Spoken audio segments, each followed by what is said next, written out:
আমার স্বামী বাড়িতে ছিল না, তাই আমি কাজের লোকের ঘরে গেলাম। কাজের লোকের সাথে রাতে ঘুমানোর সাথে সাথে কাজের লোক এমন একটা কাজ করল যে আমার অন্তরাত্মা কেঁপে উঠল। এই কাজের লোকটা অনেক রোমান্টিক ছিল দেখতে, যাকে আমার স্বামী কিছুক্ষণ আগে নিয়ে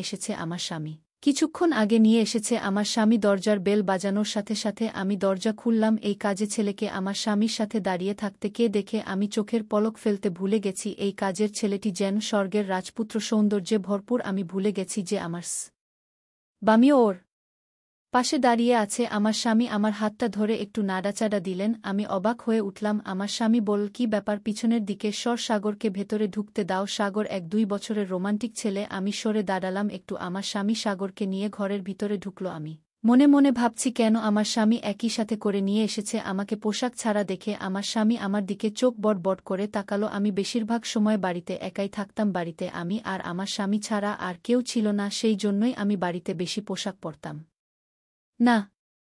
কিন্তু যখন তাকে ওরকম চোখ করে তাকাতে দেখে আমি বুঝতে পেরেছি যে আজ তার সাথে অন্য ছেলেও আছে। তাই সাথে সাথে কিছু পোশাক চেয়ারের উপর থেকে নিয়ে আমার শরীরের সাথে নিলাম। কিন্তু সাগর আমার দিকে একবারও চোখ তুলে তাকায়নি। এখানে আসার পর থেকেই চোখ নামিয়ে দাঁড়িয়ে আছে। আমি আমার স্বামীকে জিজ্ঞাসা করলাম, কি এটা? সে বলল, এই ছেলে অসহায় সম্বলীন, কিন্তু এই ছেলের সৎ এবং ভদ্র, সেজন্যই আমি একে বাড়িতে কাজের জন্য এনেছি। এই ছেলে তোমার সাথে ঘরের ছোটখাটো কাজ করে দেবে। যদিও আমার স্বামী এক যুবককে ঘরে এনেছে শুনে আমার মন খারাপের কথা ছিল, কিন্তু আমার মন খারাপ হয়নি কেন আমি জানি না। আমার স্বামীর এই সিদ্ধান্তে আমি ভিতরে ভিতরে অনেক খুশি হয়েছি। তাই বললাম, এটা তুমি অনেক ভালো করেছ, কারণ ঘরের কাজ করতে আমার অনেক কষ্ট হয়ে যায়। তারপর যখন বাজার থেকে জিনিস কিনে আনতে হয় তখন তো ক্লান্ত হয়ে পড়ি। আমার স্বামী বলল, তাই তো একে এনেছি যাতে তোমাকে বাইরে যেতে না হয়। বাইরের সব কাজ তাকে দিয়ে ফুরিয়ে নিতে পারবে এবং বাড়ির ছোট ছোট কাজও করে দেবে। আমাদের বাড়িটা অনেক ছোট ছিল, তাই বাড়িতে কাজের লোক থাকার জন্য আলাদা ঘর ছিল না। কিন্তু আমার স্বামী এই ছেলেটির জন্য বাড়ির স্টোর রুম খালি করে দিয়েছে। আমার স্বামী সেখানে একটা হাত এনে রেখেছে এবং ফ্যানও দিয়েছে। আমার স্বামী একটি প্লেটে খাবার নিয়ে স্টোর রুমে ওকে খেতে দিয়ে এলো। আমার স্বামী আমাকে বলল, যখন কোনো কাজ থাকবে না তখন এক বাড়ির ভিতরে বেশি সময় থাকতে দেবে না, একে স্টোর রুমে থাকতে বলবে। আমি বললাম, ঠিক আছে। কেন জানি না আমার ভিতরে অদ্ভুত চিন্তা ভাবনা আসে, ফলে সারারাত শান্তিতে ঘুমাতে পারিনি। আমি চোখ বন্ধ করলেই চোখের সামনে ভেসে ওঠে সাগর মুখটা। কেন জানি না, তবে আমার মন চাইছিল রাতটা তাড়াতাড়ি শেষ হয়ে যায় আর আমার স্বামী তার কাজে চলে যায় আর আমি এই সাগরকে মন ভরে দেখি, যাকে এক পলক দেখে আমি পাগল হয়ে গেছি।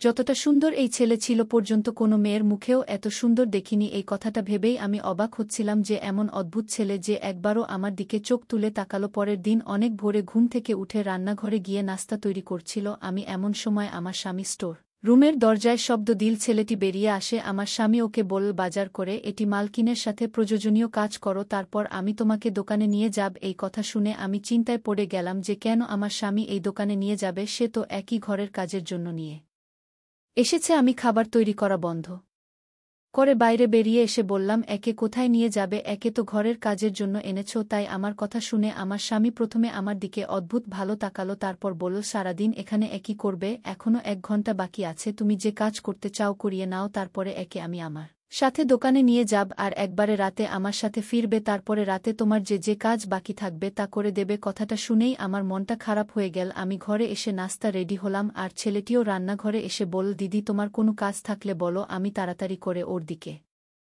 ঘুরে তাকালাম। এখনও মাথা নিচু করে কথা বলছিল ওই দিদি। বলা শুনে আমি আমার শরীরে কেমন যেন রাগ হয়ে গেল। এটা সত্য যে আমি ওর চেয়ে কয়েক বছরের বড়, কিন্তু দিদি তো মতো না। আমি বললাম, দেখো আমার নাম সুদীপা, আমাকে সুদীপা বলেই দেবে। আমার এত বয়স হয়নি যে আমাকে দিদি বলে ডাকতে। আমি অনেক খুশি মনে ওকে এই কথাটা বললাম। তারপর একটু রাগ দেখিয়ে বেশি এর মধ্যে বাসনগুলো রাখলাম আমি আর ওকে বললাম বাসনগুলো ধুয়ে তারপর রান্নাঘর পরিষ্কার হয়ে যাবে। এই বলে আমি বেরিয়ে এলাম। আমার স্বামী রেডি হচ্ছিল। রেডি হয়ে নাস্তা শেষ করে এদিকে সাগর সব কাজ করে ফেলল। বাজার থেকে জিনিস নিয়ে এসেছিল। তার কিছুক্ষণের মধ্যেই আমার স্বামী ওকে দোকানে নিয়ে গেল। কেন জানি না আজকের দিনটা অনেক কষ্টে কাটিয়েছে। আমার মনে হচ্ছিল সময় যেন থেমে গেছে। আমি বারবার ঘরের দিকে তাকাতে থাকলাম, যদিও প্রতিদিন আমার সময় দেখতে দেখতেই কেটে যেত, কারণ ঘরের কাজে সারাদিন ব্যস্ত থাকতাম আমি। তাই মনে হতো দিনটা অনেক তাড়াতাড়ি পার হয়ে গেল, কিন্তু আজ যেন সময় পার হচ্ছে না। এই অস্থিরতায় আমি অনেক কষ্ট পাচ্ছিলাম। বারবার আমার ওই ছেলের কথা মাথায় আসছিল। আমার স্বামী রাতে আসার সময় হওয়ার আগেই আমি তাড়াতাড়ি রুমে গিয়ে ভালো পোশাক পরে মেকআপ করলাম, এমনকি আমার চুলগুলো ছেড়ে দিলাম। যদিও আমার বিয়ে হয়েছে ৭ বছর, আমি কখনোই আমার স্বামীর জন্য এভাবে সাজিনি। বিয়ের প্রথম ১ মাস নিজেকে সুন্দর করে সাজাতে, এরপরে আমি ঘরের কাজে এত ব্যস্ত হয়ে পড়ি যে সাজার কথা মাথাতেই আসত না আমার। কিন্তু আজকে কেন জানি না আমার নিজেকে সুন্দর করে সাজাতে মন চাইল। আমাকে সবাই সুন্দরী বলতো। বয়স প্রায় ৩০ বছর হলে কি হবে, আমার সুন্দর চেহারার কারণে বেশিরভাগ মানুষ আমাকে অবিবাহিত বলেও মনে করত। আমি যখনই আমার স্বামী এর সাথে কোথাও যেতাম সবার চোখ আমার দিকে আটকে থাকত, কারণ আমার স্বামীর চেহারা ভালো ছিল না। তার অনেক।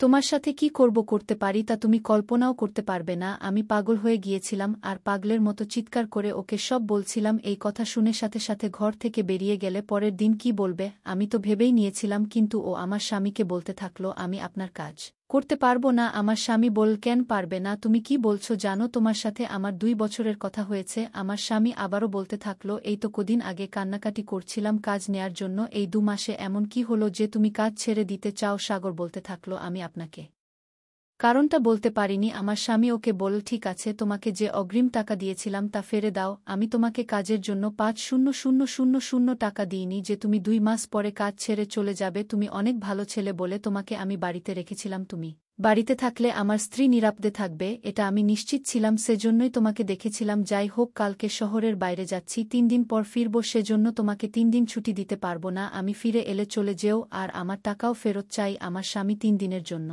কোথাও যাবে, এটা শুনে আমি অনেক খুশি হলাম। এই ৩ দিন আমি সাগরকে দিয়ে আমার ইচ্ছা পূরণ করতে পারব। কিন্তু কথাটা শুনে সাগর অনেক টেনশনে পড়ে গেল। পরের দিন আমি আমার স্বামীর ব্যাগ গুছিয়ে দিলাম। আমার স্বামী যাওয়ার সময় আমাকে বলল, চোখ এর দিকে খেয়াল রেখো যেন পালিয়ে যেতে না পারে। পুরো ৫,০০,০০০ অগ্রিম দিয়েছি আমি। এর খুব প্রয়োজন ছিল। এর শ্বশুর তার মেয়ের বিয়ে অন্য কারো সাথে দিয়ে দিত, তাই ৫,০০,০০০ টাকা দিয়ে সেখানে বিয়ে পাকা করে আসে। এখন আমি বুঝতে পারছি কেন এ আমাদের এখানে কাজ করে। আমার স্বামী চলে গেল আর সাগরও দোকানে চলে গেল। রাতে যখন সাগর বাড়ি ফিরে এলো তখন আমি সেজে ওর সামনে দাঁড়ালাম। আমাকে দেখে ওর মনোভাব পরিবর্তন হয়ে গেল। এরপর সোজা রুমে গিয়ে ভিতর থেকে দরজা লাগিয়ে দিল। আমি এটা দেখে ওর উপরে রেডি গিয়ে বললাম, তাড়াতাড়ি দরজাটা খোলো। সাগর বলল, তুমি এখান থেকে যেতে পারো, আমি দরজা খুলব না। আমি অনেকক্ষণ ওর দরজার সামনে ছিলাম, তারপরে ক্লান্ত হয়ে ঘরে ফিরে এলাম। ওর উপর আমার অনেক রাগ হয়েছিল। রাত ১:০০টার দিকে আমার মাথায় হঠাৎ খেয়াল হলো যে আমার কাছে তো স্টোর রুমের চাবি আছে। আমি দেরাজ থেকে স্টোর রুমের চাবি বের করে অনেক আস্তে আস্তে স্টোর রুমের দরজা খুললাম। সামনের খাটের উপর মুখে চাদর দিয়ে সাগর ঘুমাচ্ছিল। আমি আস্তে আস্তে স্টোর